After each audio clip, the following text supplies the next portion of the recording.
We're laughing because, well, first off, welcome to the podcast. But you just missed a really great 5 minutes because Joshua realized he forgot to press record. Wow, incredible! But trust me, it was really good.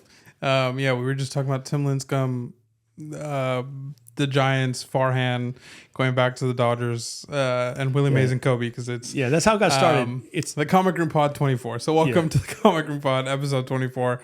I'm Spro. This is Mr. Longbox. And I guess we'll get right into the comics then. Yeah, exactly. Yeah, we can't rerun that conversation, but you guys missed an incredible conversation. That's right. The upshot of it is the cliff notes or spark notes of it is that Joshua has decided he's not going to hate the Giants as much. Yeah, because he's a Yankee fan, so that makes him not really a fan of the Dodgers. So we have something in common there. Yep. So exactly, I'm down with it. All right, that's too funny.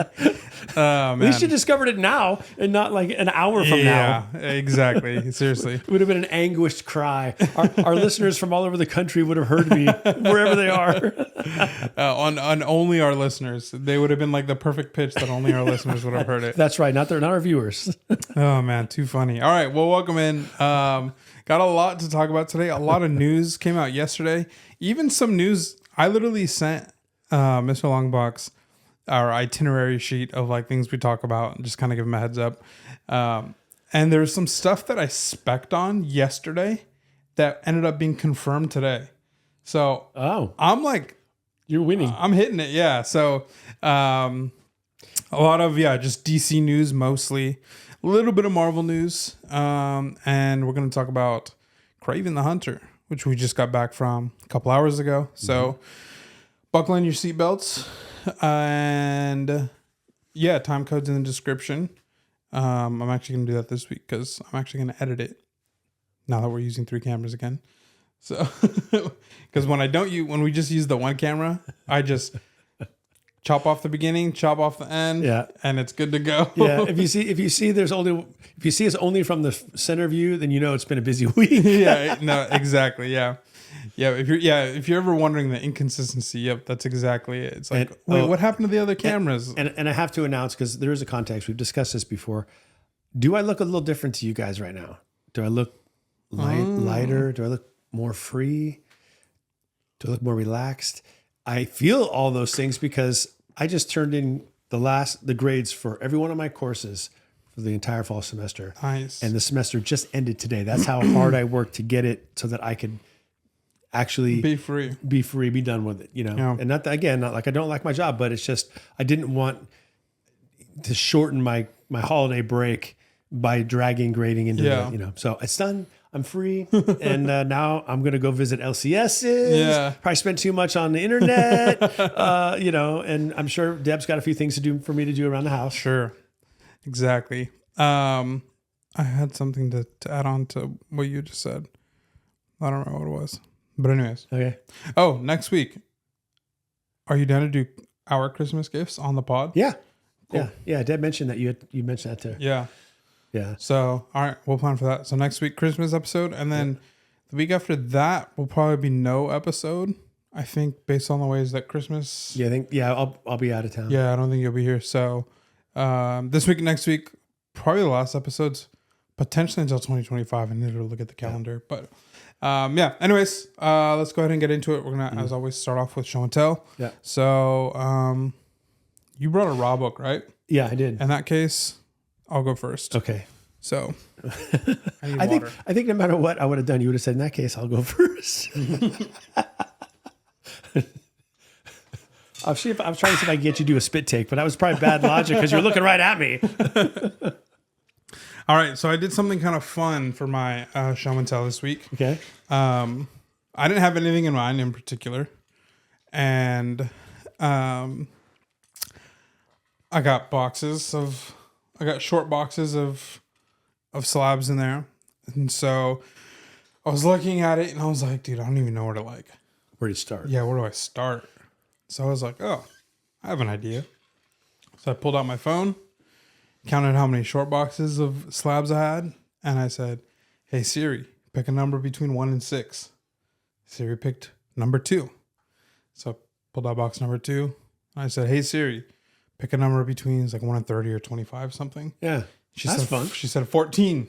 So this is. So I went boom, boom. Oh, cool. Okay. So this book is chosen by Siri herself. Oh, wow. All right. I let AI AI took care of it for you, but then you had to figure out something to say about this book. and it's not going to be hard. Oh, cool. All right. Yeah. So for today's show and tell episode, I have Batman Adventures. Whoa. Number 12. What a book to have. Seriously. So in other words, this is just a random book just in his short box. He can reach it anywhere and he's going to pull out. That's not true. Could have been anything, but for it to be a banger like that. Yep. So this is Batman Adventures 12, first appearance of Harley Quinn. This is a CGC 8.5 white pager. And the story behind this is actually pretty fun. And from when I got it, both to like 2 weeks ago. So I've been scrolling Facebook Marketplace for collections and books for, a couple years now. And a lot of times you don't find anything crazy, but sometimes you come across a pretty good like deal. Man.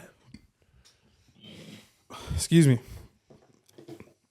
So I was scrolling and this guy lived in Fresno, I think. Okay. And he was selling a lot of comics.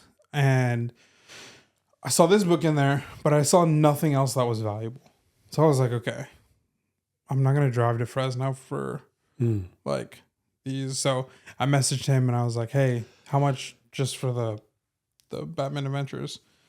And he's like, I'm not really like looking to like sell it. Like I want to sell all of them. And I was like, yeah, I get you. Like I live a couple hours away from you, so I'm not looking to drive. Yeah. And then I think he responded to me like probably 24 hours later. And he was like, hey, I'll sell it for this much. And I was like, oh, okay, cool. Like what condition is it in? And I think he told me like 7.5 is like what he thought. And I think I paid $350 for it. And then pressed it, cleaned it, sent it off, came back 8.5 white pages. That's nice. And it's a nice copy. That's a great book. I'd love to have that book. Yeah. And so I was actually going to sell this book, because it's worth more than what I paid for it. But then this past few weeks, or past couple months, I guess, I started collecting Batgirl covers. Yeah. And now I can't sell this. I was just about to say, when I was looking at you were talking, I was thinking, this is actually a really cool Batgirl cover. Yep. And I know you're into that right now. So, Yep. So now you got to keep it. So now I got to keep it. Yeah. So it went from, and so what's actually funny about like this being picked is this was in another short box, maybe about a month and a half ago. And then I moved it to, because I have a couple short boxes of stuff that's like speculation / like, am I going to keep it? Am I not? I don't know yet. Yeah. And so it was in that box for a while. And so about a month and a half ago, I moved it back to like it's staying here. It's not leaving. So Man, that's nice. That's a great book. So one of the really only good books to come out of the 90s. So Yeah, one of the best ones. yeah. Yeah. I just picked up from our local shop here in town a Batman Adventures annual one, which is the third appearance of Harley Quinn in this series. So all of it before she gets into continuity, obviously. And she's on the cover. It's like a square bound book. And I think I paid maybe $20 for it or something like that. But it was cool. Like, it's pretty neat, pretty cool book to have, but that's the one.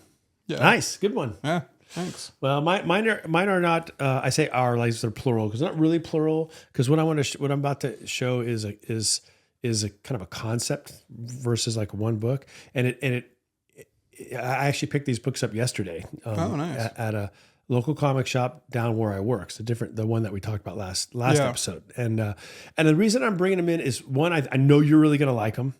I love them, but also I just want to reiterate the value of a good comic shop.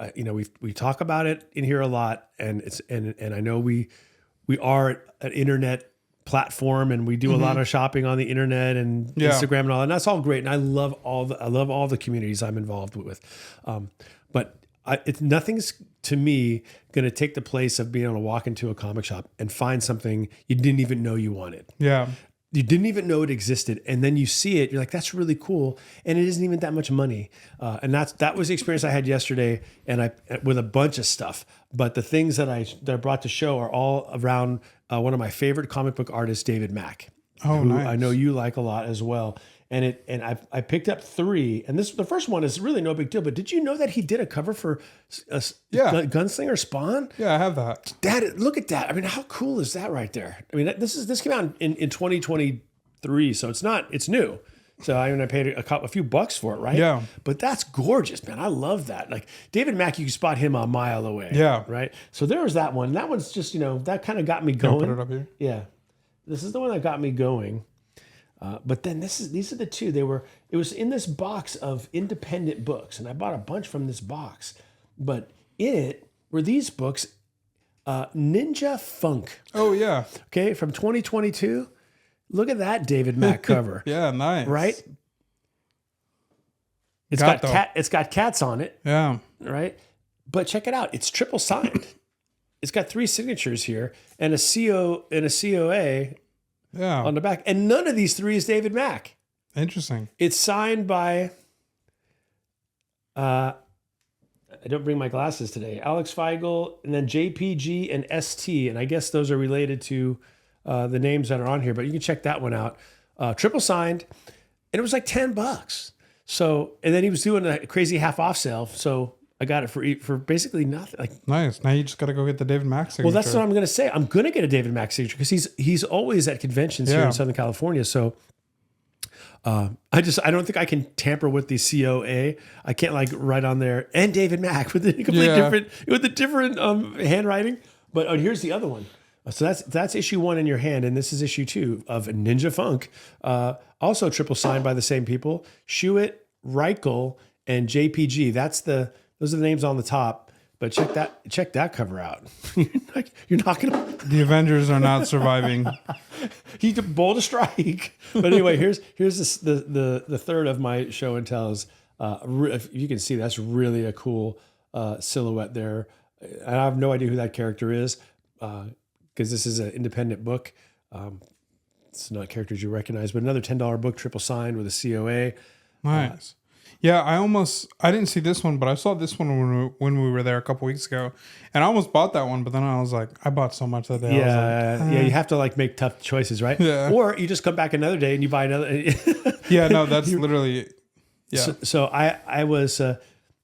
It's true. I very much am a cover collector. I love that comic books are. There are a lot of things, but the initial thing they are is a piece of art. That's the first thing you see. And David Mack's art is really one of my favorites. He's one of the best. Yeah, he really is. And he's got something coming out recently. He just popped it up on Instagram that I know you're going to be into, and I can't remember what it was. I'll have to look for it. Yeah, because I bookmarked it because I know that you'll want it. But anyway, gotta love the LCS experience when you go in and you just. It's guilt-free because it doesn't cost a lot of money, but it's as significant to my collection as if I had spent $100 on a book. Maybe more because it's guilt-free. Yeah. So anyway, there you go. Nice. Sweet. We love David Mack here. Yeah, David, hit us up. Yeah. You can come be on our podcast. I'm sure if we hit him up, I've seen him do podcasts. Yeah. Speaking of that, our actor who played Human Torch, he'll do it. Oh, nice. Yeah, he'll do it. Sweet. Yeah. I mean, I didn't hear it straight from him, but I heard it indirectly. That sure. Yeah, he's happy to do it, and so I'll have to set it up. That'd be sweet. All right. That's our show and tell. Now we're on to news. Okay, so there's a lot here, and I'm going to try to do this in the most efficient way possible. So, okay. First, we're going to start with DC because it's a lot, and then we'll get into Marvel because it's not as much. And the Marvel stuff is really only Sony, with one that's not Sony. Clayface movie is a go. All right. Mike Flanagan is set to write. Mike Flanagan is famous for writing horror movies. I believe he's currently reviving The Exorcist. Oh my gosh, that's his forte. And he's especially famous for Stephen King adaptations. So Gerald's Game, which came out a couple years ago. That was good. Doctor Sleep, which had Obi-Wan, Ewan McGregor. Okay. And that was like I was thinking Ben Kingsley or whatever. Not Ben Kingsley. Who played Obi-Wan in the original Star Wars? Alan? I'm someone leave it in the comments. I should know this, but anyway. Yeah. Doctor Sleep. Yeah, it's like I think Doctor Sleep is like set in, I don't know much about it, but I remember seeing the commercials and it's like set in The Shining. Like there's some sets in The Shining. So I think it like takes place in that town or within whatever, in that universe. Yeah, in that universe. So okay. But I'm not a horror guy, so I have no clue what that one's about. And then Life of Chuck, which is like a sci-fi non-horror novella that Stephen King wrote in 2020. So well, if that's any indication that they're going to do Clayface as a horror, that's cool. Yeah, that's actually, because if you really think about it, I mean, he should be horrifying. Yeah, right. So I wrote here, was not originally pitched to be in the Reeves Batverse, but reports are saying that it will be. That was actually debunked today, and it's confirmed that the Clayface movie will be in the will be in the DC universe. Okay. So not the Elseworlds, Matt Reeves or Pattinson Batman verse. That's something. Clayface is going to be set in James Gunn's universe.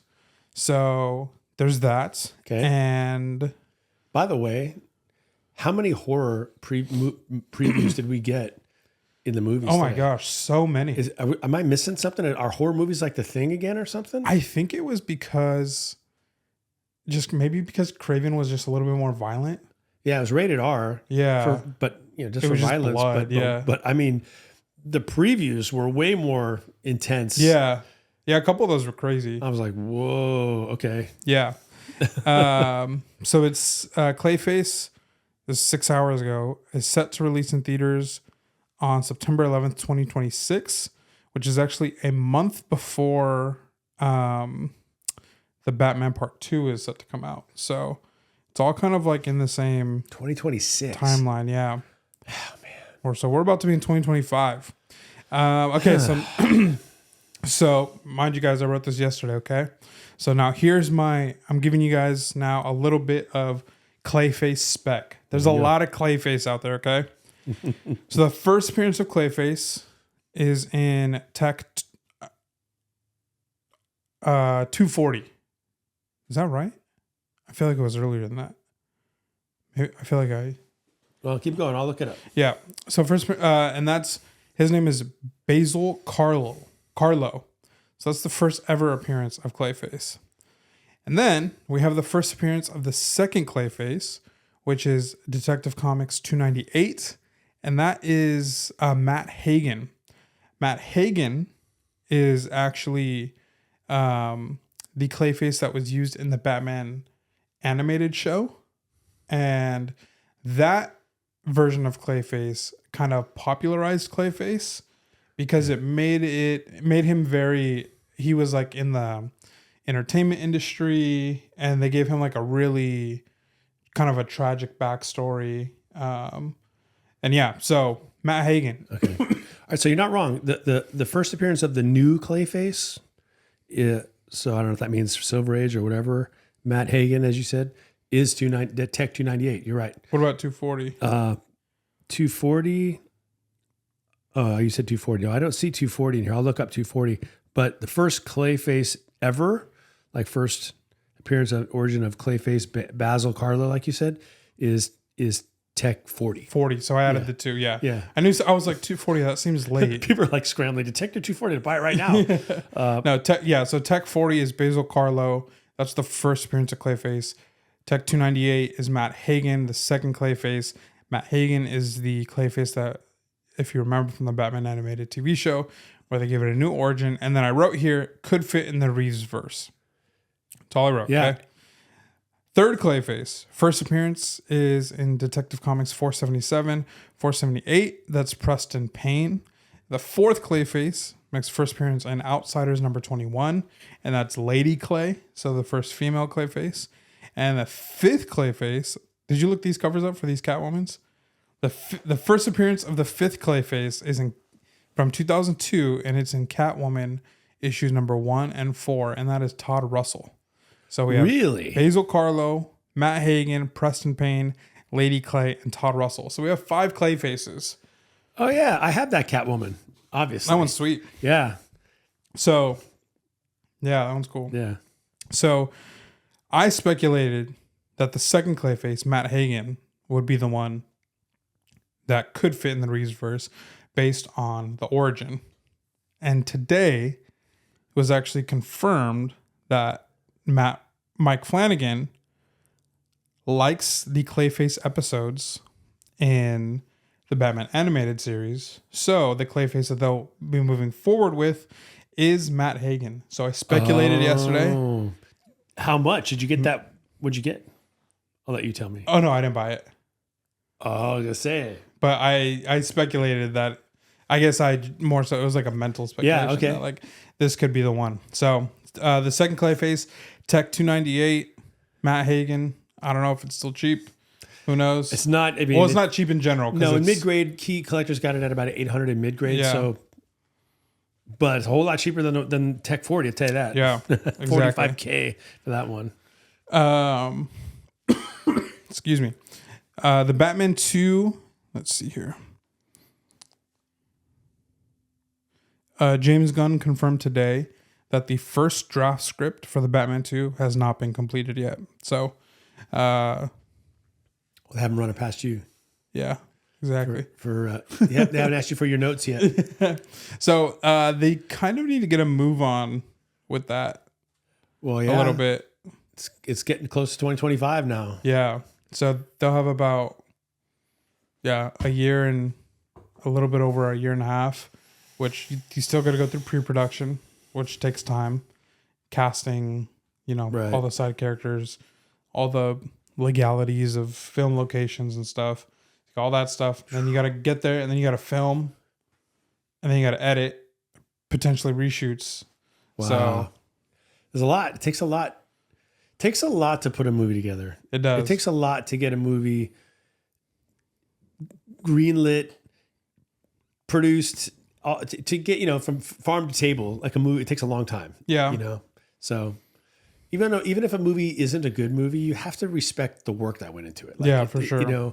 It's not easy to make a good movie. Yeah. But anyway, not saying that this won't be a good movie. I'm just saying.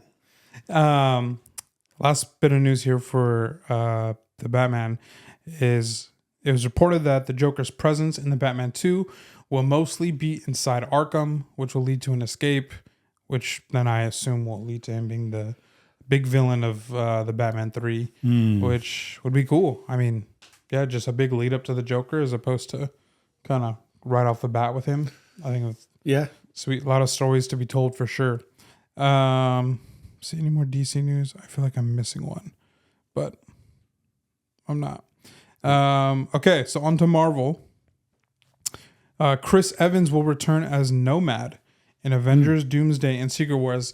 Now, this is a little confusing because I guess everybody had kind of assumed that he was a version of Nomad during post Captain America Civil War because, the government, he was against what the government was calling when they wanted them all the superheroes to sign up. Right. He was against that. And then he goes on the run. No, I mean, it's what a nomad is. So, everyone just kind of assumed like he was just a version of Nomad in those movies, but apparently not. So he's gonna be Nomad in the upcoming Avengers movies. If you don't know who Nomad is an alter ego that Steve Rogers took up when he learns that a high-ranking government official is the leader of the Secret Empire. It's a terrorist organization, and the high-ranking government official was implied to be Richard Nixon. So believing that he couldn't be a hero for America, he then becomes Nomad in Captain America issue 180. That only lasted for 4 issues before he became Cap again in 184. So the people wanted him to be Captain America. The disillusionment lasted 4 issues of dipping comic sales. Yeah, exactly. Yeah. And then today, it was announced that Chris Evans had actually planned to return as Captain America for an upcoming standalone MCU film with Haley Atwell, who plays Peggy. But a story for that film could not get nailed down. That was reported by Deadline. I mean, the story... I think the only story that people want to see from Captain America is we want to follow him when he had to go back in time and put the stones back. Yeah. Everybody wants to see that. Yeah. And how did he become, old man Cap and his life with Peggy? Like, we want to see how he got there. Yeah, that would be great. So I don't know how they couldn't nail the story down. Like, I don't know. Show us half a movie of him going back. Because then Give the people what they want. Yeah, because Come on. Think about this. There would then be 3 Captain Americas, 3 versions of Steve Rogers at the Battle of New York Avengers, the first movie. Because there was the original one. Then there was the one from Infinity or Endgame. Yeah. And then there would be him putting it back. So there would have been 3 and that'd just be so cool to see. Yeah, that would really be cool. They should, yeah. You're right. You're absolutely right.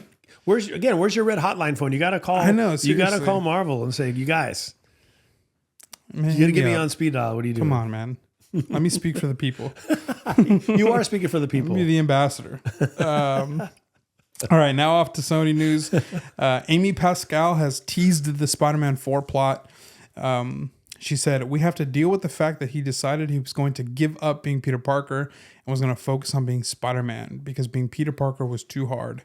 So that's what the movie is about. Okay. Kind of a little bit of like what I had. Yeah, I'm down for that. So I saw somebody reply to that tweet and say, so he's going to be like the Batman. Because in the Batman... Wasn't a lot of Bruce Wayne. He didn't want to be Bruce Wayne. He wanted to be the Batman. And so, yeah, to see Peter Parker deal with those same things that we watched the Batman deal with. Check me out. I got my Spider-Man shirt today. Is that a McFarlane? Well, if it's not, it's an homage to him. It's definitely the 300 style. Not really. Yeah.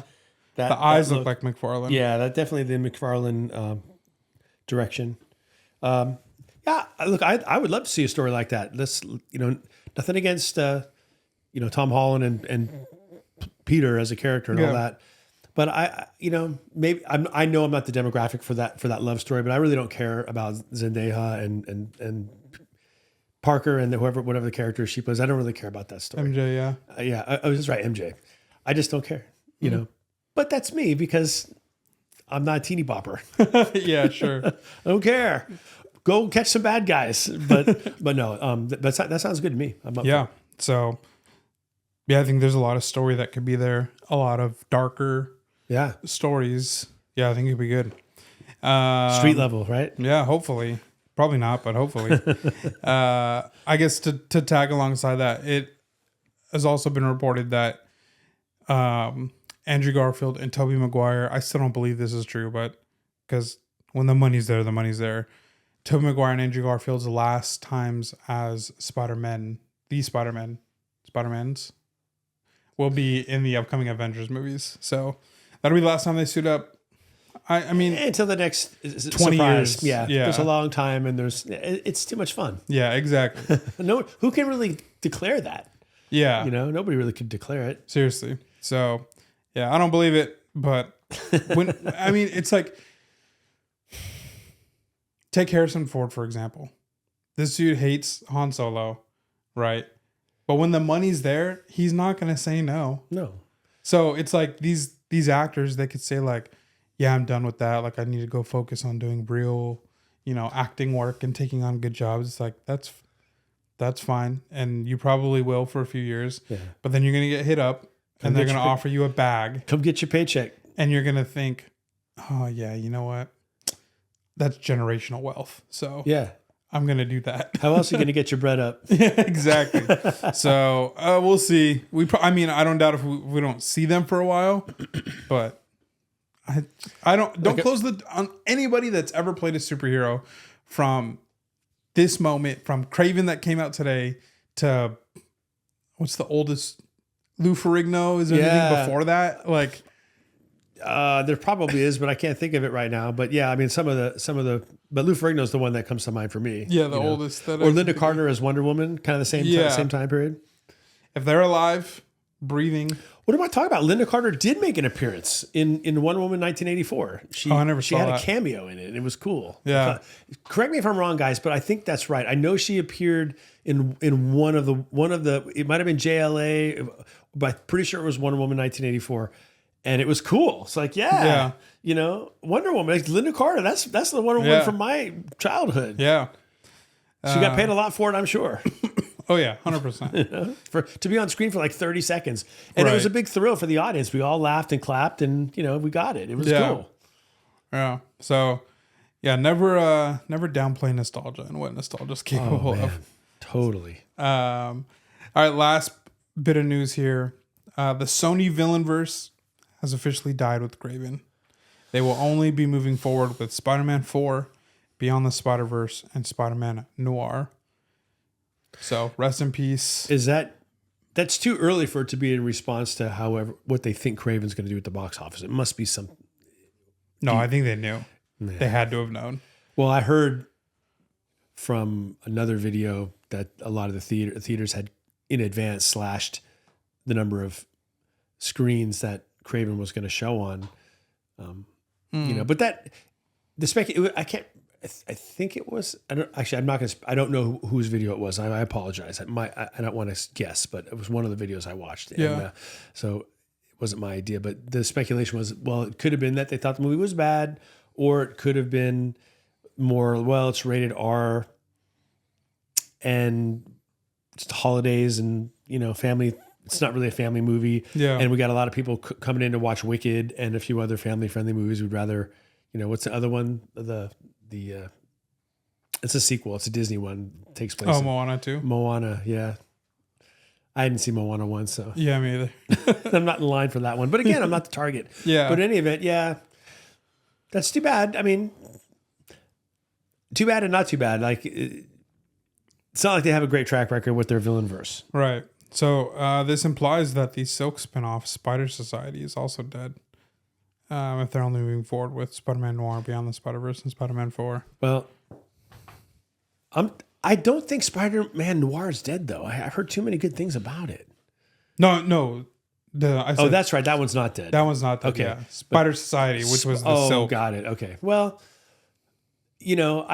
I've got some spec books in the Silk title, so I've got invested interest in that franchise doing well. Yeah. So maybe it's not a bad thing that Sony isn't going to do it, because Cindy Moon's a cool character. The whole Silk thing is cool. Yeah, I know we already have Spider-Gwen now, so it's a little bit more complicated. But there's plenty of room for Silk. Oh in the MCU, so that's just fine. Yeah, even with the upcoming Spider-Man 4, Silk could fit in there. Mm-hmm. Black Cat could fit in there. There's a lot of good stories to tell with that. And yeah, Cindy Moon, I think, definitely, at the very least, fits the projection for what that could be. Yeah. So yeah, it's fine. It is what it is with Sony, man. Yeah. They try. Yeah, so that'll just pivot us directly into Kraven. Yeah. So before we get started, here's what I'm going to do. Since I've seen all those Sony movies, I don't think you have, right? You've never seen any of the Venoms? No, none of the Venoms. Okay. So there's 6 movies. Venom, Venom 2, Morbin Time, Morbius, Madam Web. I saw Madam Web. Venom 3, and Kraven. So I've seen 2. Okay. So there's 6. So I'm going to rank them. All right. Okay, for you guys. So I'm going to start with 6, and then we'll go down to my number 1. All right. 6. Madam Web. Bad. Objectively bad. Just rough. Yeah. There's it had some cool scenes. Yeah. Number 5, Venom 2. Not my favorite. I had high hopes for it. Maybe that was why. Carnage. Would have been really cool to see Carnage done well. But yeah, not great. I didn't like, I'm forgetting his name. The guy who played Carnage. Anyways, he's an older Woody Harrelson. Oh right, yes, yeah, just not Yeah. I don't know. He just was too much Too Woody much Harrelson. Woody. Yeah, I remember that. You said that. Fourth, I'm going to go with, this is where it gets like interesting. What do I have left? Venom 1, Venom 3, Morbius, and Kraven. Okay. Fourth, I'm going to go Morbius. Morbius, truly not a bad movie until like the last act where it just completely falls apart.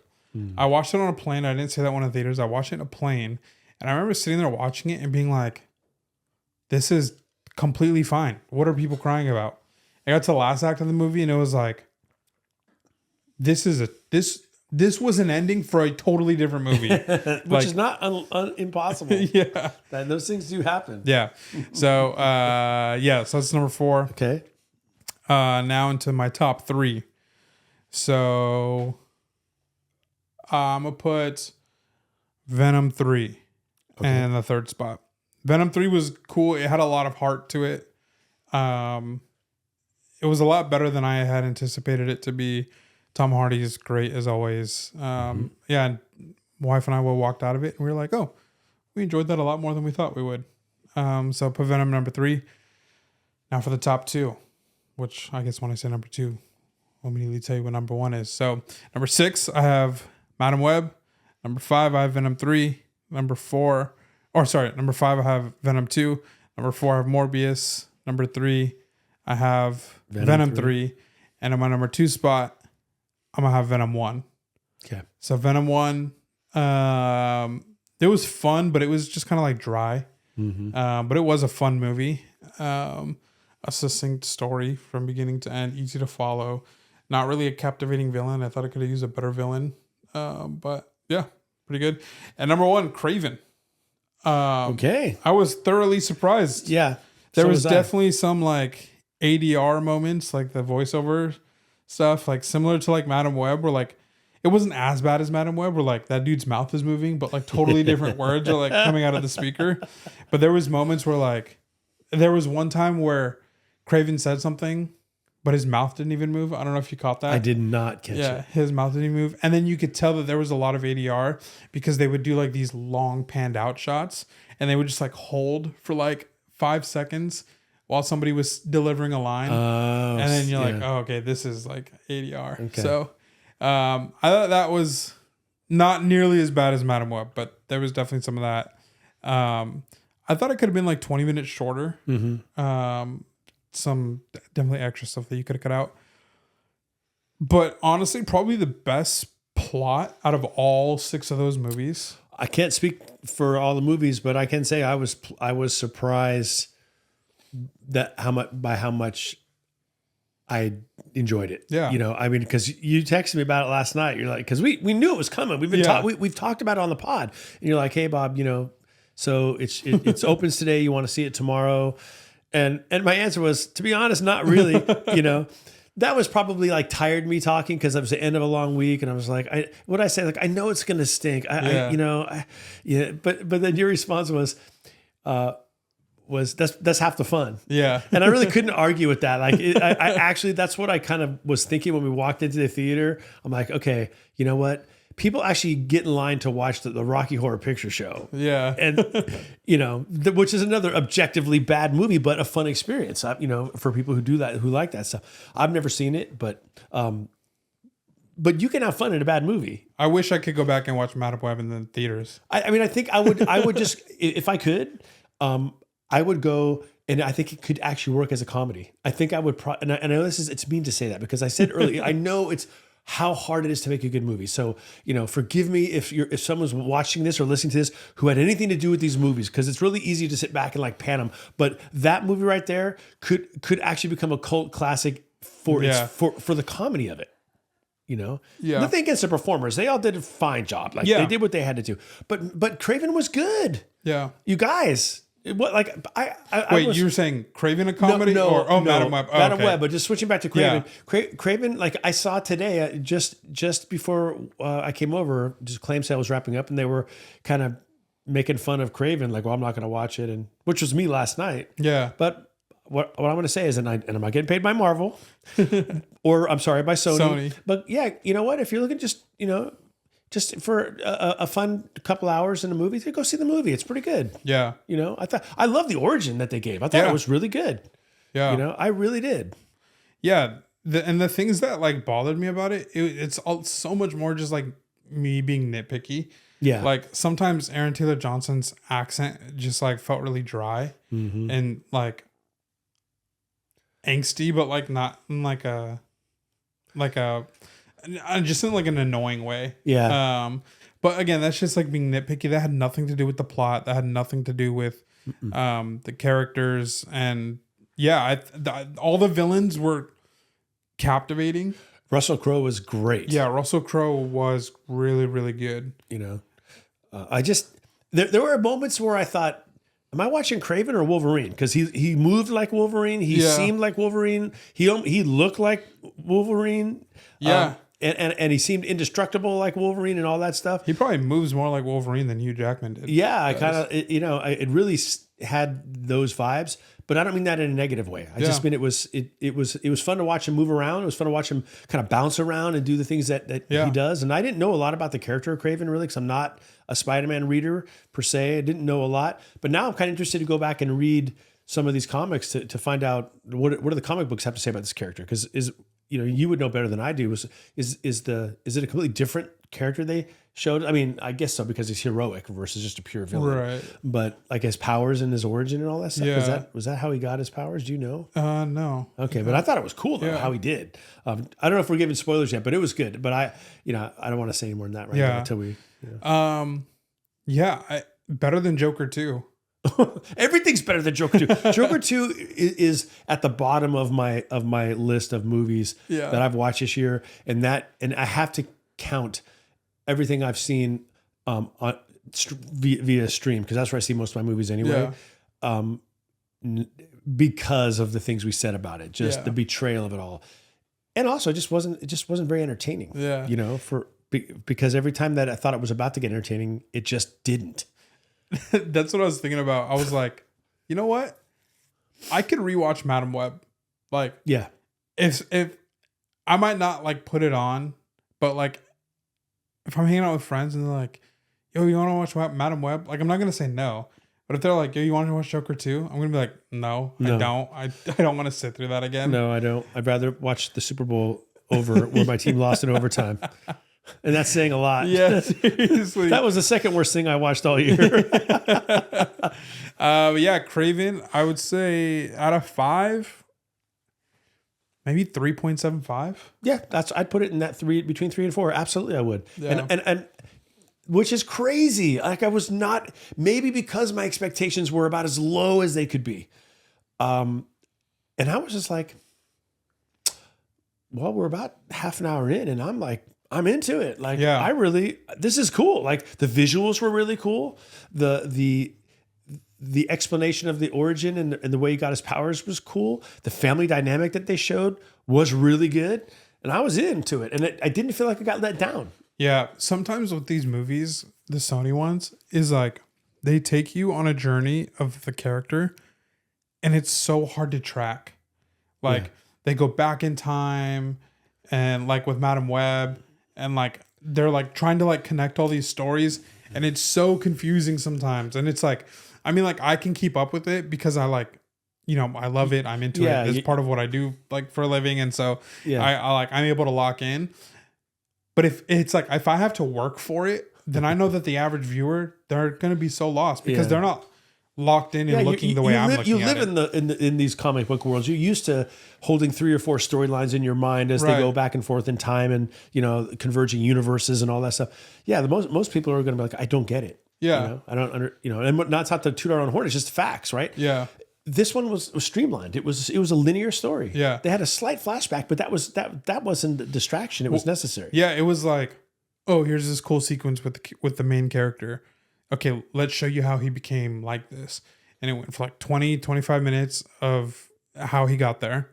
And then it kicked you back to the present. And then it dealt with the tension that it set up in the first 10, 15 minutes. Yeah. And it was very easy to follow. Yeah. It was.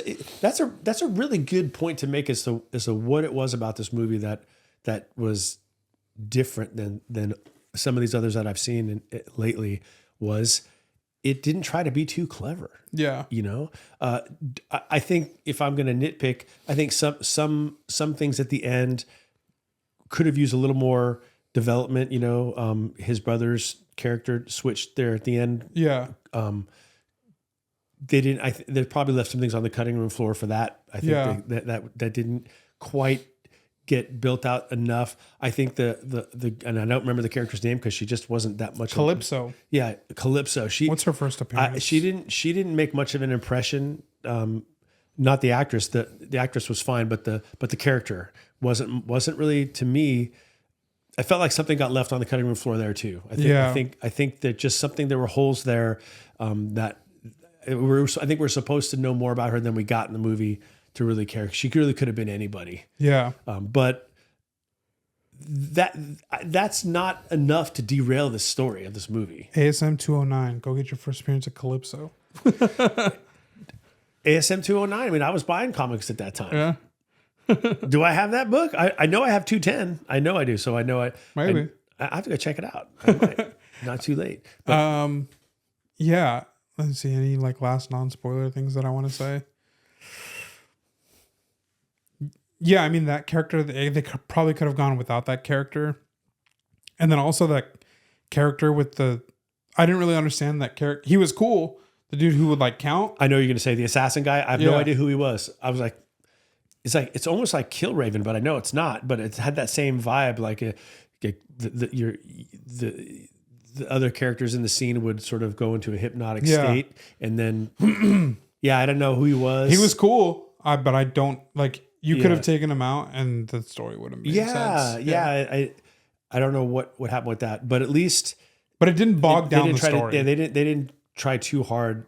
And they just let the story go. Because sometimes with these movies, they try to put like too many characters, like too many properties, or too many characters from the property into these movies, and it just becomes like so much, and like that's what gets hard to follow. He was cool enough where like Calypso and this guy, I don't even know his name. Yeah, I don't think we got a name, like an assassin or something like that. I don't know if he's from the comics or what. I'm not familiar, but like they both like served a purpose to the story. Calypso more so than this guy, so. Like they weren't like, you knew why they were there at least. Yeah. But their development wasn't there. So that's why I say like they could have not been there and it probably would have been okay. Less so her than him. It could have been maybe a little bit less of her. But they never like slowed the story down too much. It was entertaining to watch. And it was just this guy who had some powers that was going to be a problem for the protagonist at some point. Let me look up. And that's pretty much where that went. Kind of reminded me of the old James Bond movies where you'd have some completely flat two-dimensional bad guy that was just there to be the muscle for the bad guy. Like, I don't know if you guys remember they called him Jaws. He had the metal teeth and he was tall and he never spoke, but he would bite people in the James Bond movies, the Roger Moore James Bonds of the late 70s. And that's what this guy kind of reminded me of, not with his powers, but just the function he served in the story. He was just this guy that he was no one you wanted to tangle with. And he beat everybody he tangled with, but you never actually got any development from him. He never really had much of a character arc at all.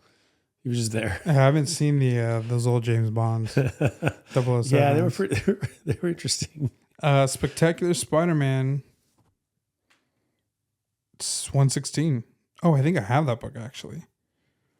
This is the first appearance of that guy? Yeah. His name's The Foreigner.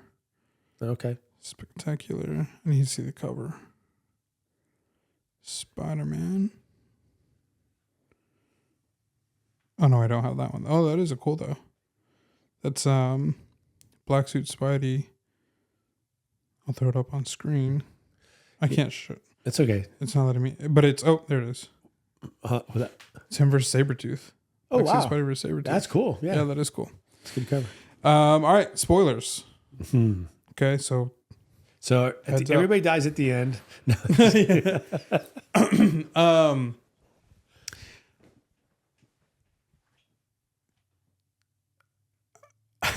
this is ironic, if that's the right word. So we just talked about the Sony universe dying, right? Mm-hmm. Instead, they're done with it.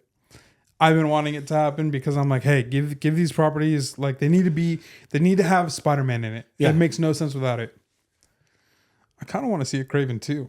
Like, the ending was like with his brother becoming a villain. Yeah. His brother is. I mean, if you've read comics, or if you know, if you played Spider-Man 2, the Chameleon and Kraven are brothers, and they kind of set him on a dark path at the end, and it was totally believable. It was like, because he's got like the little brother syndrome. Yeah. Like, he's not living up to the firstborn. The dad's kind of treats him like a pet.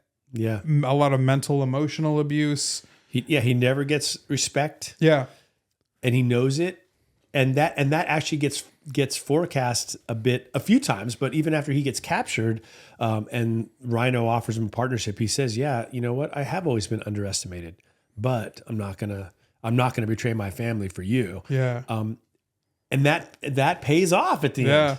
Totally true. We talk about it a lot.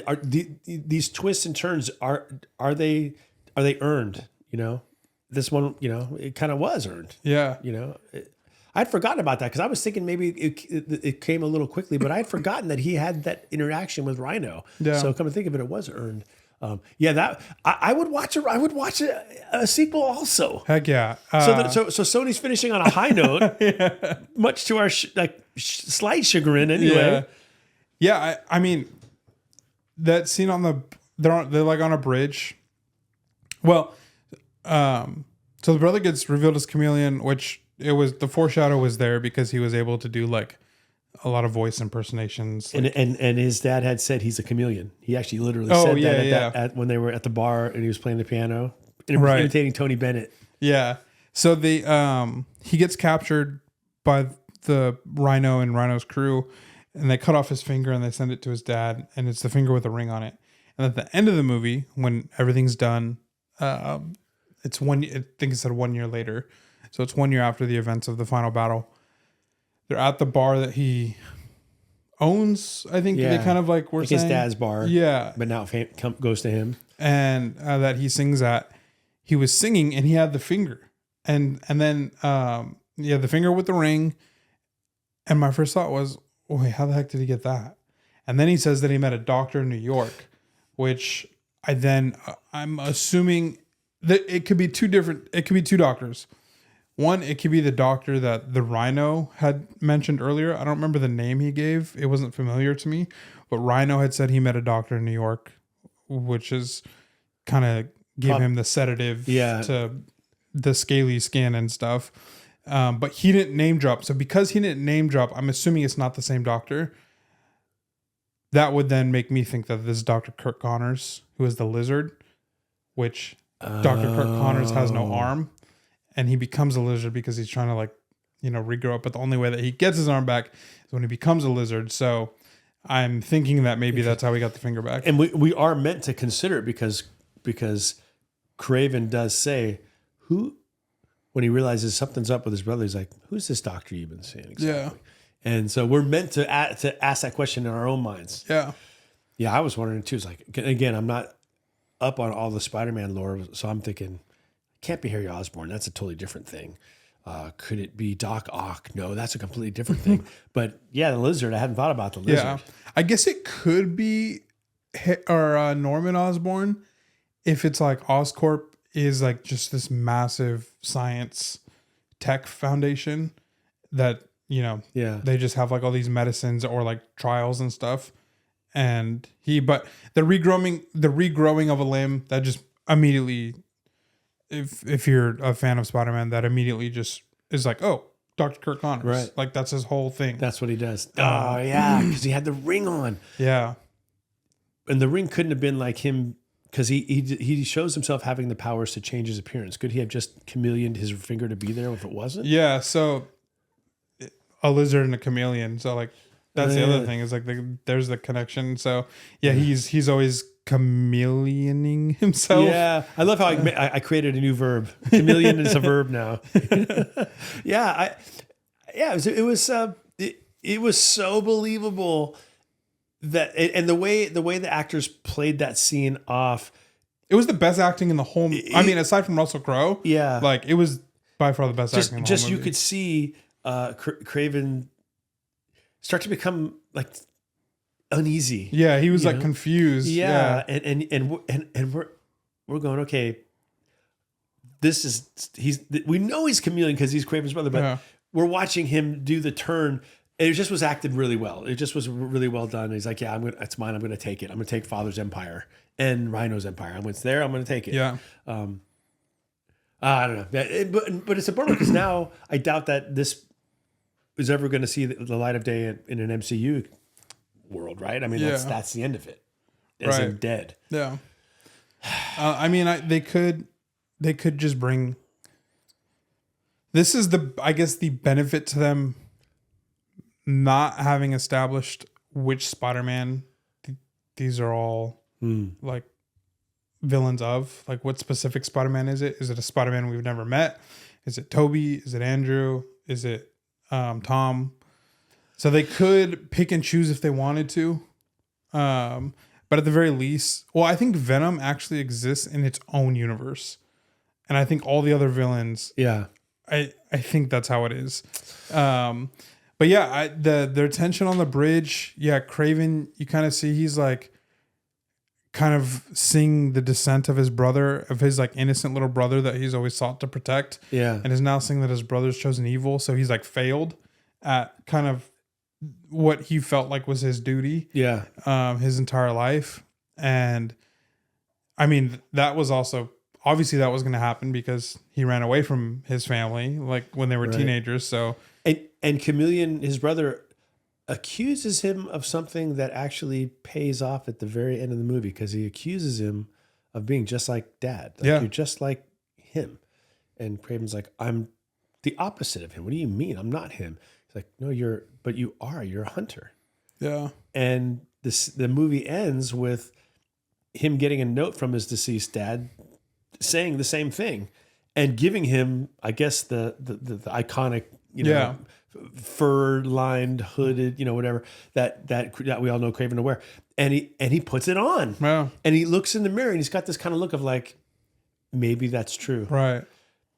And that's where we get left off. We get dropped off in this. I mean, maybe it's better. Like the story arc is complete. If we look at it as a character movie, it's a complete story arc. Plot wise, no, because there could definitely be more. Yeah. But like you said, it's probably not going to do well. Why is it not going to do well? It's a tough sell, an R-rated superhero movie in the holidays. Yeah. And you're going up against some bangers right now, and they've got a reputation within the fan arena that would actually see this movie. We're already, like I was, geared not to see it. Like, you had to not literally, but metaphorically speaking, drag me to see this movie. Like, if you had accepted my first no, I would have been like, no, I'm just kidding, I want to go. And I was like, no, I don't want to go. Yeah. But that didn't really last. I was like, all right, there you go. And now I'm really glad I saw it. But I don't think I think we're going to be in the minority, unless like the day after this drops, our subscribers go like to 10 million and they hear our thing and they say all 10 million go see the movie. Yeah. Short of that, probably not. I don't think there's a lot of voices out there that are going to be saying what we're saying about this movie. Yeah, no. It's more fun to hate on a movie, right? Like, let's admit it. But and it's easy to hate on movies, but I don't want to, when a movie deserves to be hated on, I'll hate on it. Yeah. But I will also acknowledge, even if a movie's not everything that, that I wish it could be, I always have to ask myself, but was it entertaining? This was entertaining and it was good. Yeah. So I think what could help these movies a lot is there's a lot of chaff in the dialogue. Like, just there was even a sentence that Kraven said that I don't remember what it was now, but he repeated himself within the sentence, and not in like he said the same exact phrase like twice. Yeah. He said something, and then he said like another phrase that was essentially the same thing. And I remember sitting there and I was like, oh, Where's the You could have cut half the sentence off because he's just repeating himself in a not helpful way, and like not repeating for emphasis either. Yeah. It was just like chaff. Like it was just like a mouthful of words. So I think that kind of just like tighter writing. Yeah. And the dialogue specifically. And I mean, what this movie did fail at is like its cinematography. Like it's just like pretty boring. Like there's not a lot of like exotic camera moves. Right. Like, and you could have like you really just like watched from a distance Kraven do all these like cool movements. Yeah. But it's like, you could have had like, the like over the shoulder, like as if like the POV of like Kraven bouncing around. Like you could have just had better, cooler shots as opposed to like we're standing 20 feet away watching him move. Yeah, that had more of that kind of had like an 80s feel to it. That more to me. But I don't mind that because I'm like you and we'll get to the generational differences, right? You grew up playing like first person shooters and that, those were really popular. And so you're comfortable with like that kind of immersion where it kind of makes me dizzy. Like, and that's, so for me, or it disorients me, for me, I like that you had sort of this static, like an omniscient narrator. It was just there and you could, and it just allowed you the panoramic to see it all. Yeah. But you're right. Could it have gone in and given us some of those really cool that you see when you see the Spider-Man movies? Yeah. Interestingly enough, the multiverse Spider-Man movies too, which isn't even a camera. Like but they do it like that. That's what's so cool about that. Very immersive, like you're in a video game. Right? Yeah. But what I did like about it was I love the panoramic shots of the outdoors, which you don't get to see very often in superhero movies. Either they're in space, they're in a spaceship, or they're in some like a dark place, like this one here. But I loved all the scenes where you're out there and you're seeing herds of buffalo running around and that and the lion, and I liked that stuff. It was CG obviously, but I don't care. It was fine. It actually was really cool looking. Yeah. And for once, Russia gets depicted as something different than freezing cold, like Alexander Solzhenitsyn Siberia. Like it was actually beautiful. Open forest and prairie land in Russia, which you never see. Every time that you see Russia, it's like what you see in Avengers, like Winter Soldier and stuff like that. It's just barren. I always feel bad for people from Russia. Like the only thing we ever show from Russia is just gray and lifeless, But it was really pretty to look at. So I liked that part of it. I guess I wouldn't call that cinematography as much as just what the camera showed us. Yeah, it was really nice. Yeah. I can't believe I'm saying this because I totally was ready to just not like this movie at all. Yeah, you were ready to not go. And now here I am, And I'm sure there's people saying you're overreacting. It wasn't that good, and maybe no, I'm not going to say maybe that's true because I liked it. Actually, I'm allowed to like it. Yeah, I liked it 100%. I would recommend it. I have no problem recommending it. Sure, and I will watch it again. I'll definitely watch it again. It was fun. Yeah, it was fun. See anything else? Man, honestly, I'm just like really captivated by the Chameleon story. Like, that character is compelling. Yeah, it really was. And it's the same thing in the Spider-Man 2 game. Like they have Kraven and Chameleon, and there's going to be no DLCs. So now we got to wait another 3 years probably until we get the Spider-Man 3 game. But it was also just as captivating. So I guess I'm just interested to see the Chameleon character. Yeah. So that's good. Well, I've always been one to kind of poke fun at all these what I always consider to be sort of ridiculous Spider-Man villains. The lizard and the rhino, and all. But here I am enjoying it. Like I thought the rhino effects were pretty cool too. So that's something that people are like dogging on.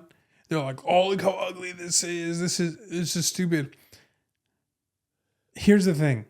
When Paul Giamatti played the Rhino in Amazing Spider-Man 2, everybody made fun of that. So it was like, of course, Sony is going to full pivot from a dude in a mech suit to, okay, let's see how we can do this naturally. Because everybody hated on Paul Giamatti. So it's like, they weren't going to do it again. Right. And I thought, both are fine to me. Like the mech suit was cool. Paul Giamatti was over the top being Paul Giamatti, and it was great. This guy, they didn't like go too into like his disease and stuff, but whatever. I don't need all that. I thought it was cool. He was big and his anger made sense. Like almost kind of like the little brother. Like the dad didn't respect him. And in the beginning of or during the flashback, and so that seed was basically planted. called him nothing, called him a nothing, a nobody, a no one, or whatever it was. So that like him as a villain makes total sense. Like there's roots that go back to when Kraven was a teenager. And again, like talking about these kind of completed character arcs, he says so when he's talking to the little brother. He's like, "Yeah, you wouldn't remember that day, because you were little and all this." And then he says, "But I never forgot." Yeah. That's all you need. You don't have to give us any more than that. Like sometimes people try to be too cute. Yeah.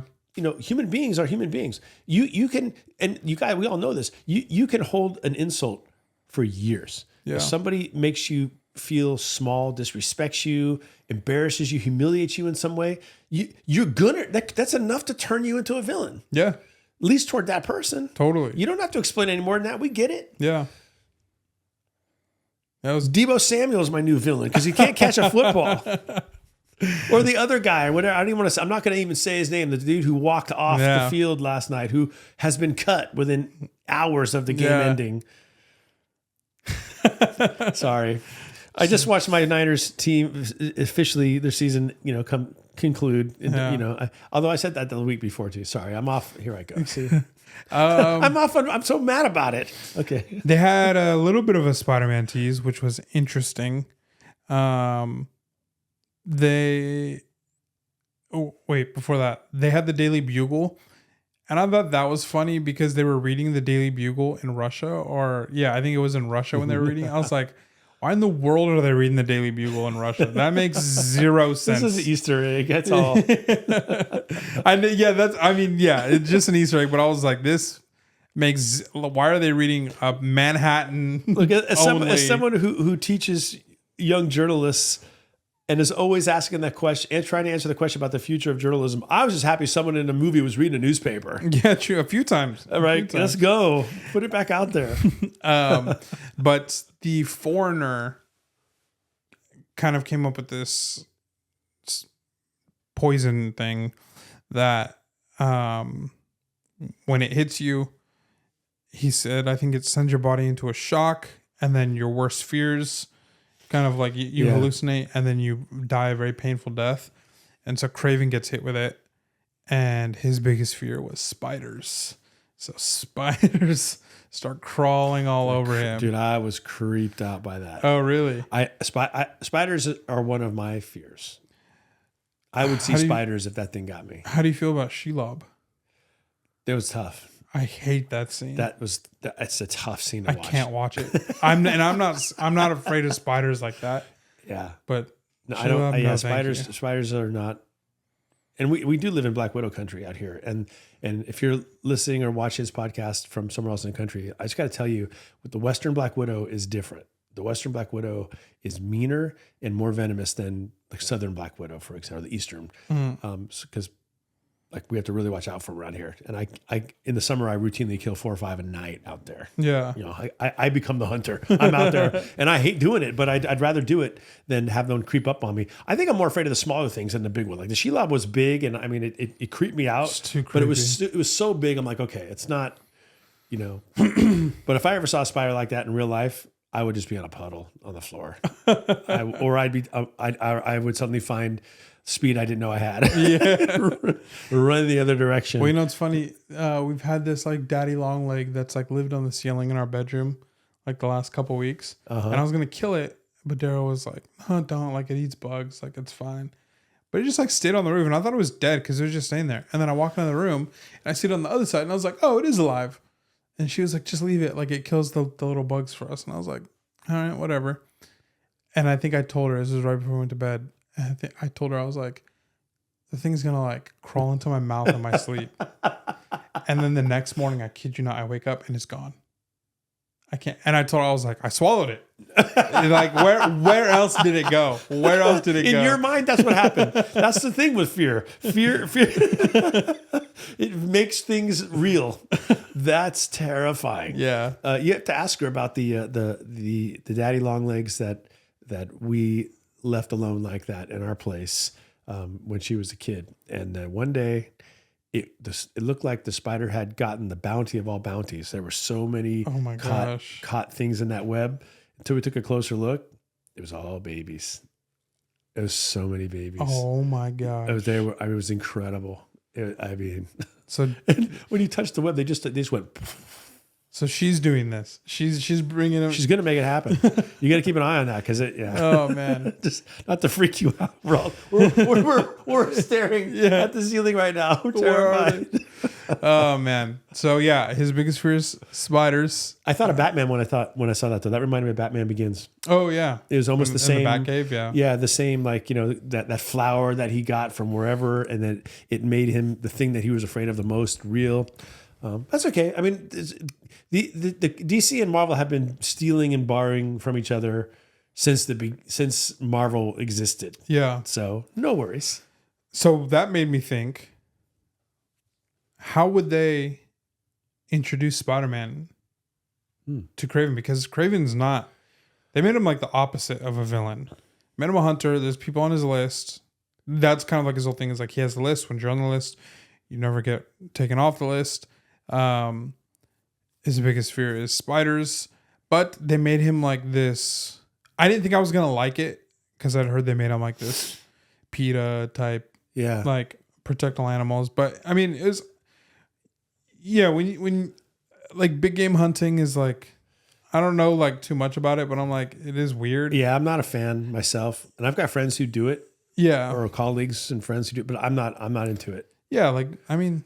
Yeah, they're chilling out there. I just can't, and I just wouldn't. And no smoke on anybody who does. It's totally, if I'm killing something to eat it, that's totally different. Yeah. But anyway, they didn't really. They made him a vegan too. What's that? They made him a vegan. Did you see that? No, I didn't. He was eating a salad when they were at the bar, and his brother was eating steak. I noticed that. Oh yeah, I did notice his brother's steak. Yeah, I was impressed with his brother's steak. Yeah, and he was eating a salad, and I was like, oh, this is kind of a little bit of like setting up tension. Yeah. What they could do for Spider-Man is that maybe Kraven gets somebody on his list that Peter wants to protect. That would be the way to do it, I think. Because they don't seem like they would be fighting each other. But if Kraven, that being kind of inflexible, he's on my list, that's it. But it's somebody that that Peter doesn't. It's a mistake according to Peter, and that could cause them to fight. Yeah. So in the Spider-Man 2 game, it's Kraven's Last Hunt, and it's been, actually I don't know if I've ever read Kraven's Last Hunt. It might have been, if I have, it's been a long time. But in the game, what they did was, and I think this is actually how the story goes in the comic, was he's about to die. He's going to die. And he wants one more hunt that is a worthy opponent. And he sees Spider-Man as the that's the worthy opponent. Okay, that's pretty cool. So, but in the game, they like kind of twist a little bit. And I believe in Kraven the Last Hunt, in the comics, he's in his black suit. I think it's black suit Spider-Man. I don't know. The cover with Peter coming out of the grave, he's in black suit on that one, right? I don't remember. I don't want to say because I don't know. But anyways, in the game, Venom is like a fully fledged character. And so as Kraven goes to fight Peter, he kind of realizes that Peter goes from having the black suit to not. But he just kind of realizes that Peter's not giving him or Spider-Man's not giving him like full power fight. And then he discovers Venom. And so then he he's like, it is worthy to die at the hands of Venom, and Venom bites his head off. Oh wow! At the end of the game, it does make you think about how influential comic books are in pop culture, because you're just, again, I didn't know a lot about Kraven before I went and saw the movie, but the way you describe Kraven and what he's seeking and what his character seems to be, I wonder if that influenced the movie The Predator, because it's sort of the same idea, right? Like this. I've never seen Predator. Sorry, Mon. Dude, wait, are you serious? Yeah, I've never seen Alien, never seen Predator. Okay. That we're gonna solve that over Christmas, dude. I've seen I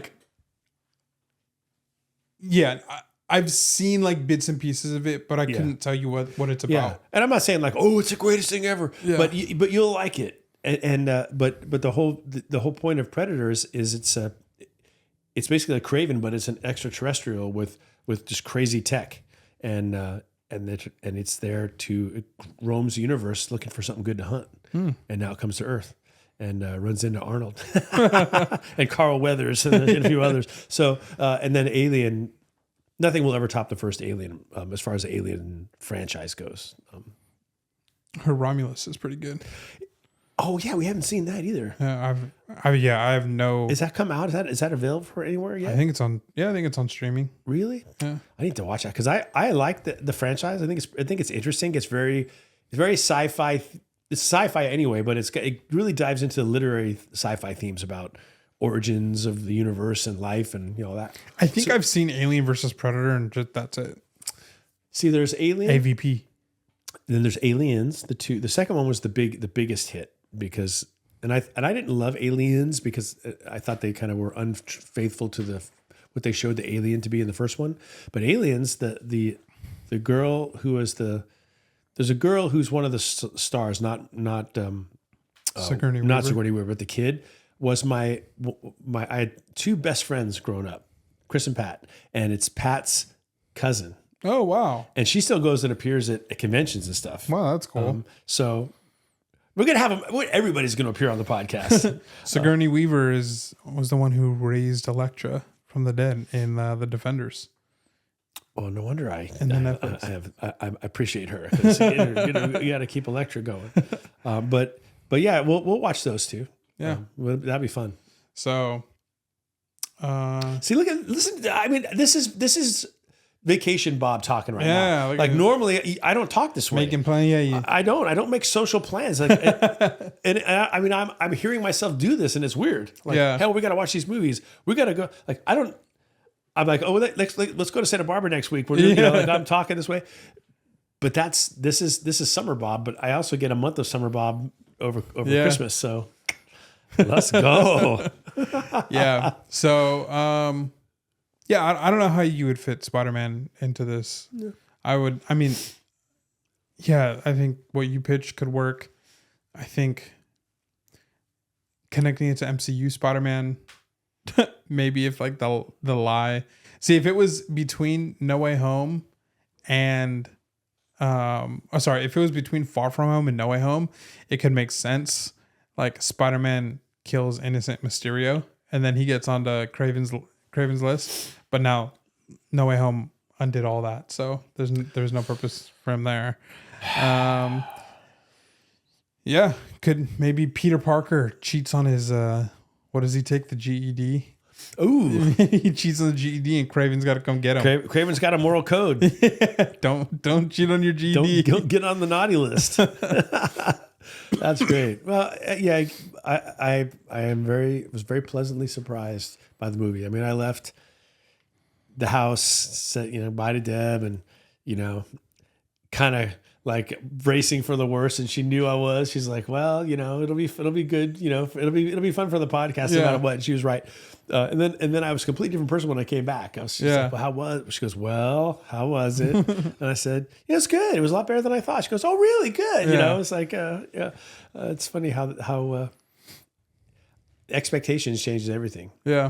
One of these times we'll have to do a podcast just on like most disappointing like movie experiences, not even comic book experiences, but just a little thing. It'd be fun because Joker 2 has got to be up there. That's up there, but so also is episode 8 of Star Wars. Last Jedi. Is one of Last Jedi, and that does have a comic connection because I bought.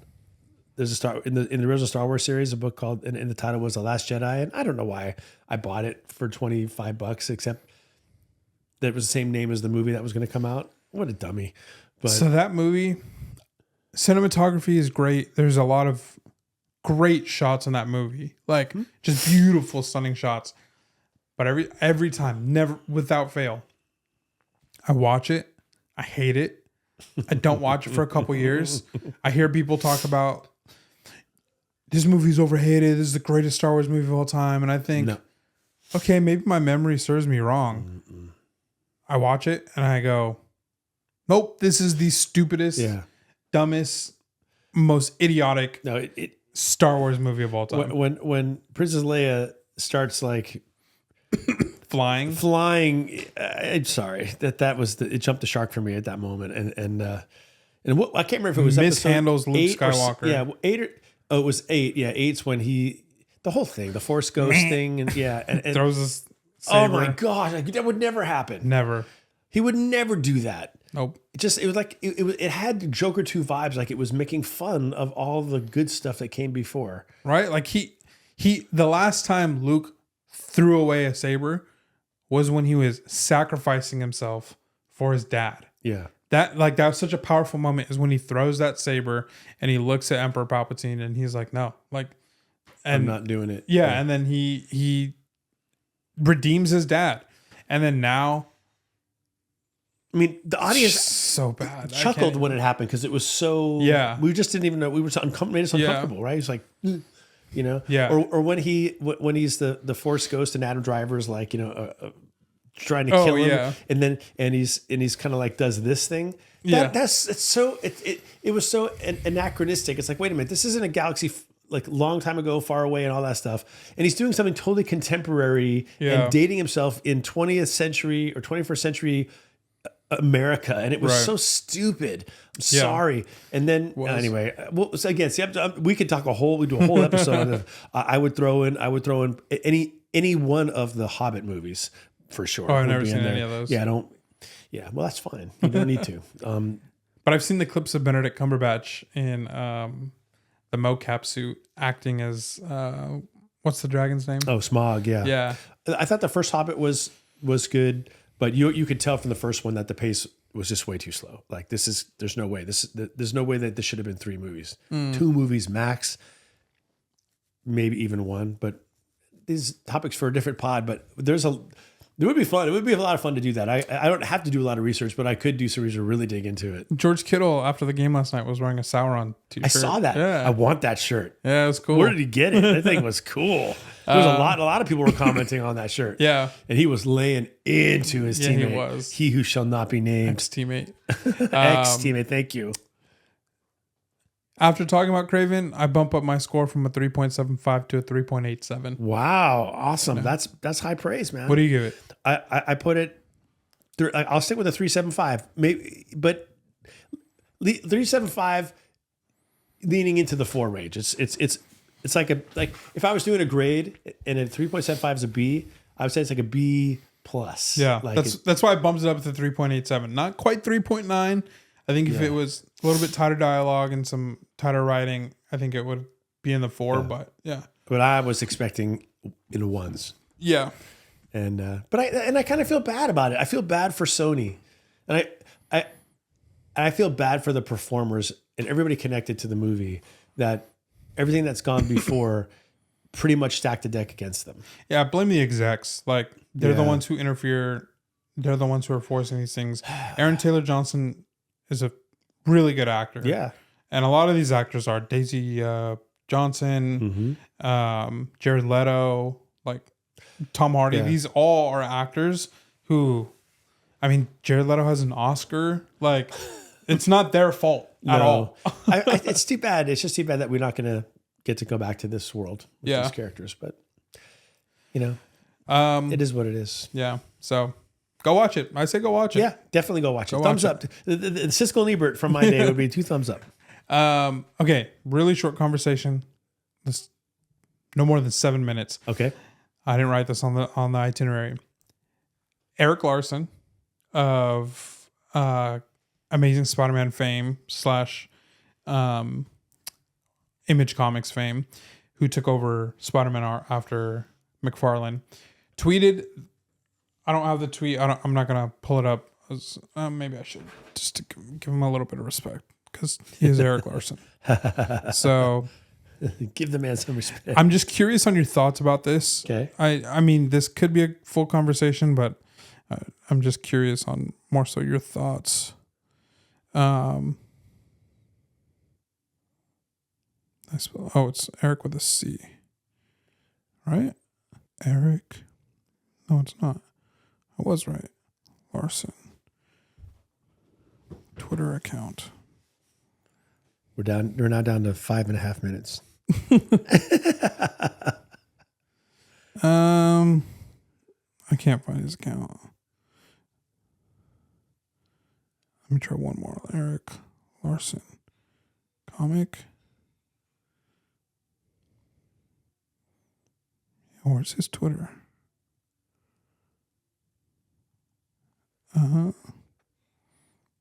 Maybe it was like a parody account. I don't think it was. X account. That's not him.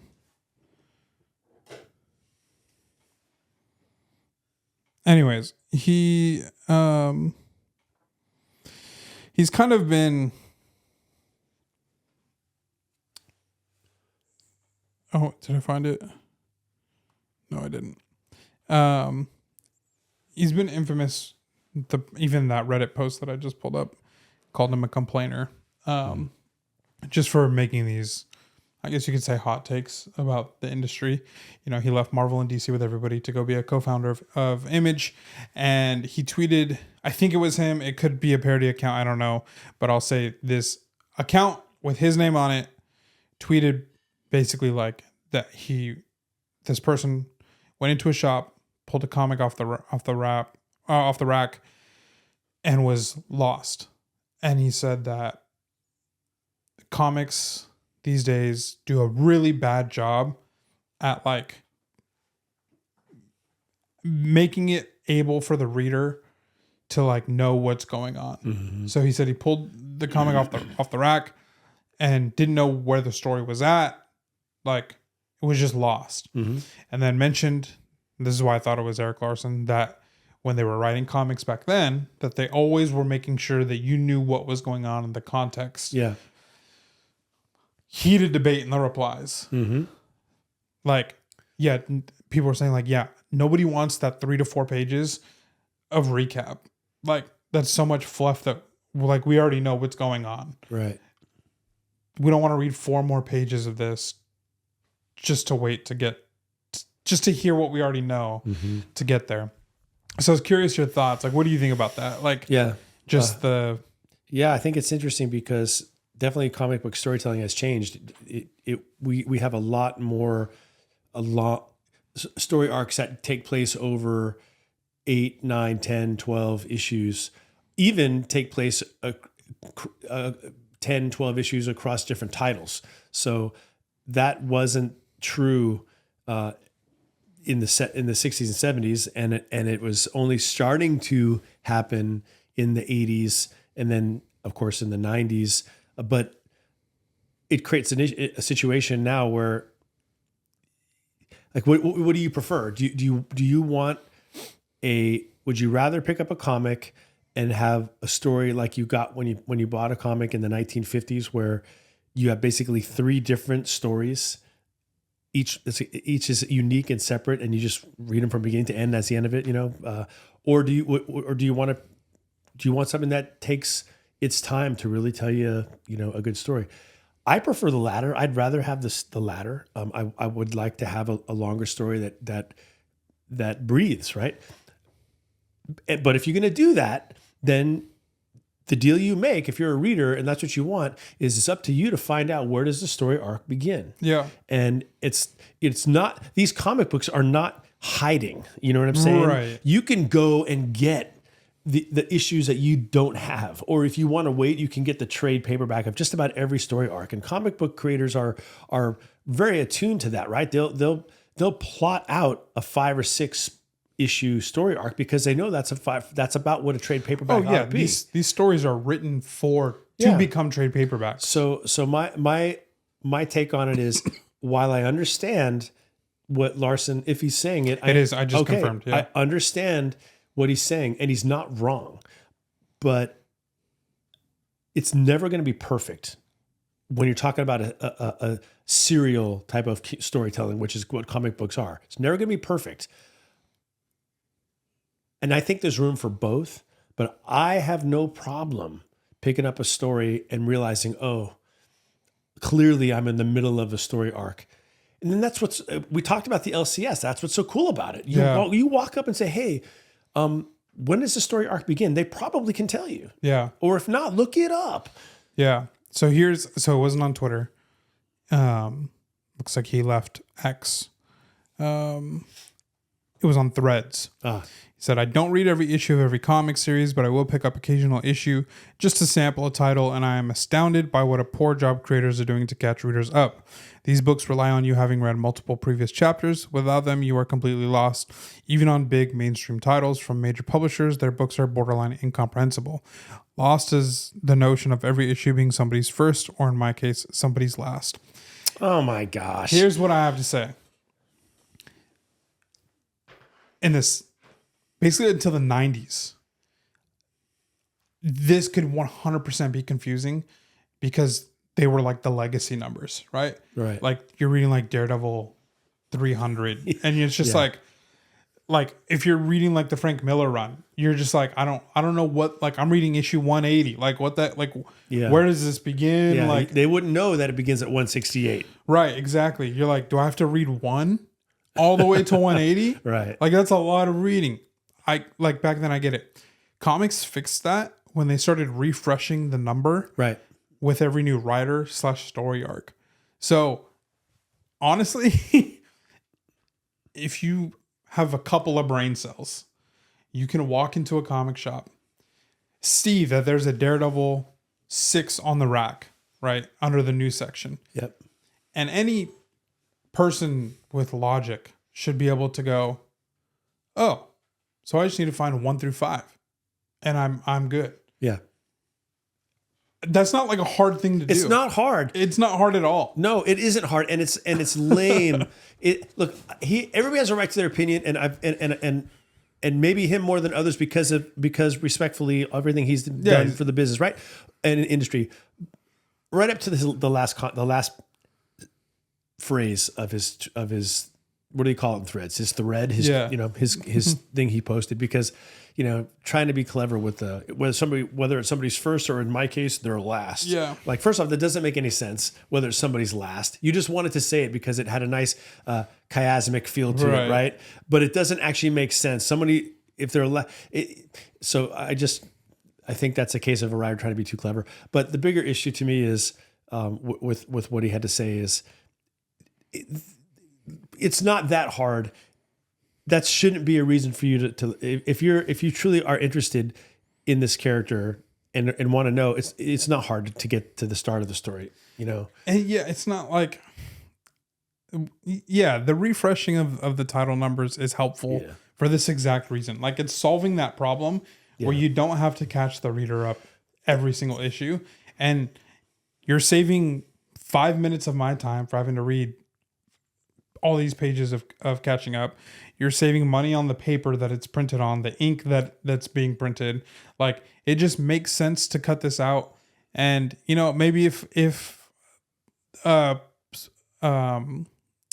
title is deeper into a run, like in its 20s or 30s, like right. Sure, like, but if you want to read it, it's really not going to take that much effort to figure out what's going on. There should be a little something for everyone on the rack, right? Like some of the stuff, especially indie comics, they're very ambiguous, at times, and you can't just like a lot of times. Even if I start with issue number 1 and I read the whole story arc, there are points in it where I don't know what's going on. Yeah, but I trust that the writer is in the storyteller. They're going to make it all make sense at some point. So I just hang with it. And then, and that's what you accept when you read some of those ones, right? Some of those titles. Like I had no idea what was going on with Something is Killing Children for the first 4 issues. I had no idea what was happening, right?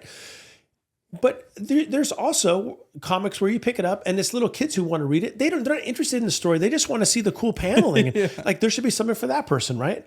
And then there's also, you should be able to pick up a book and just, it should be self-contained. And the answer is there is all that stuff. So for Larsen to sort of cherry pick and complain about the one area, and I don't get his point of even the major characters. So the major characters don't get to have longer story things unless they have a 4-page recap. Yeah. I mean, the reader has to take some responsibility. Yeah. It would be my opinion for sure on that. So he's not wrong, but he's also not right. You know, Yeah. I disagree with him more than I think complain is the right word there. Just, Yeah. you know, fine, but whatever. 30 years ago, sure. Not everything is for you. Like not everything is written to your tastes. Yeah. You know, if anyway, I'm not going to go on a rant about it because I don't know the man, and you know, maybe we would really get along. But you asked my opinion, there it is. Yeah. So yeah, like I said, I think the refreshing numbers kind of solves that and makes it really easy. Hey, if you got a couple active brain cells, it really shouldn't be difficult to figure out how to figure it out. Like, I agree. Yeah. How to figure it out and actually figuring it out are two different things. Yeah. But figuring out how to figure it out, that shouldn't take that much effort. The bigger issue is, are the stories themselves good stories? Yeah. If they are, it doesn't matter how much work a reader has to do to collect it, they'll do it and it's worthwhile. If they're not good stories, well, that's a different argument for a different time. You know, that's something else, and you got a mixed bag there too. But you know, it's not the writer's job to make sure that, you know, the person who picks up issue 5 of a 7-issue series knows what's happening. Right. I mean, that's bad storytelling to stop and tell everybody everything. Right. And then also, don't you want them to read the whole story? Of course you do. Like, they shouldn't be caught up. Like, they shouldn't have a 2 to 3 whatever page recap of what's going on. You should be telling a story that you want them to read, not to be, you know, spark notes. Like, yeah, exactly. So leave a little room for the subtlety that you want to put in there as a good writer. And at least for like a lot of the Marvel stuff, on the first page, you'll get like one paragraph. Sometimes it's just like interior of the cover where it's just like Matt Murdock, attorney, was, you know, it'll give you like how he got to where he is today. And it'll summarize everything from like, it'll literally say Matt Murdock, blinded as a kid. I'm trying to not spoil the Zdarsky because I'm thinking of like the current run. Yeah. Like blinded as a kid. You know, if it's a story about Elektra, then it'll say like watched his first love die in front of him. Yeah. And is now she's been resurrected and is now, you know, nothing wrong with that. Like coming to terms with like how to process this. Yeah. That's kind of like all you need sometimes. Yeah. And if it's like, if you like that issue, okay, cool. Well, let me go catch up. Yeah. That's all you need. Yeah, come on. Yeah, like you said, the reader should be able to do some work themselves. By the way, I know we got to get off, but I recently read a 4-issue miniseries called just Daredevil and Elektra, and it was kind of retconning Matt and Elektra's college life together. Oh. And it was really cool. It was like, I didn't know that. And it's been around for a long time. You can borrow it if you want. It's a good read. They're not worth anything collector wise, but they're cool covers, and it just fills in some story. Gives you some of the backstory that's referenced in the Miller run. Yeah. And it was done in the 2000s sometime. I thought it was pretty cool. Like, that's cool. You can get a whole bunch of that context stuff later. Like, leave a little room for writers to go and fill things out. Sure. So, but I kept forgetting to tell you about that. It was a cool. I'll have to bring them over. You'll like them. Yeah. Sweet. All right. Well, go watch Kraven. Yeah. Figure out the context of comic books, and next week we'll be exchanging gifts, and next week we'll review. It'll be the perfect time to review what we thought we were going to buy in fall, what we wanted to buy. I'll bring the eggnog. Yeah, there you go. And then we'll talk about our quarter 1 2025 goals. Right on. Sounds fun. All right. If you're watching this on YouTube and you made it this far, I have to assume you like it. So like this video, subscribe to the channel if you haven't already, send it to a friend who you think might enjoy this. And if you're listening on one of our audio platforms, thank you so much. Appreciate y'all. Yes. And we'll see you next week. Take it easy, guys. Peace. Bye.